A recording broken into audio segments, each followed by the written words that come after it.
Damang-dama ko na yung lamig ng Pasko. Pero yung simoy ng pera, hindi pa. Bakit ako susuko sa problema dumating sa buhay ko? Oh yes. Yung problema nga, ayaw sumuko sa akin. Ako pa kaya?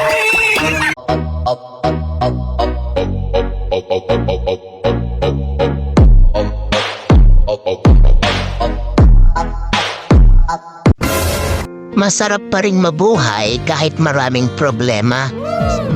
Basta huwag kalimutang tumawa kahit wala kang pera.